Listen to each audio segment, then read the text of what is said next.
Hey everybody, Macktion here from tabletroms.com, and I wanted to share with you some of the news that's gone on this past week that maybe you missed, but that's worth a second look. Now, the first item is Prism.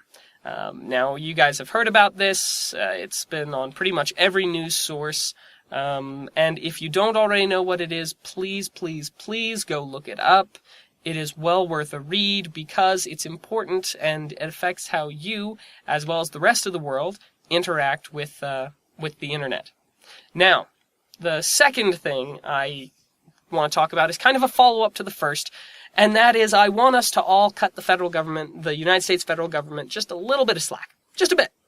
Because, as we found out earlier this week, President Obama announced that as part of an initiative, in 5 years' time, 99% of schools will have access to high-speed internet.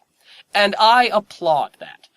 Because I remember when I was a young man that I had to stay at home and use dial-up internet because the schools weren't outfitted with high-speed internet.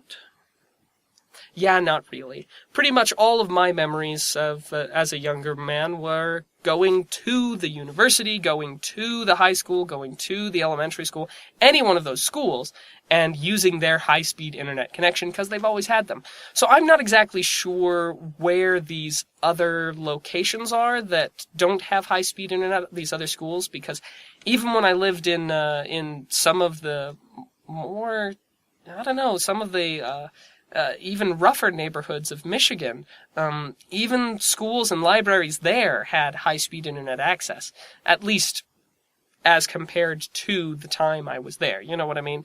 High-speed used to be a T1 line. Now it's a little bit different. So I'm not exactly sure what this whole moving target of high-speed internet means, or why schools don't already have it, because as far as I'm aware, they always have. But, kudos to them on trying to improve the lot of school children in getting access to high-speed internet. So, we'll cut them just a little bit of slack, or at least I will. And then the third item happens to be the world's first tablet CyberCafe. Now, I'm not exactly sure if this is the world's first. I'm sure that somebody else has done it first. But there is a CyberCafe in Africa that was funded by Google to be a pilot program for a tablet cybercafe.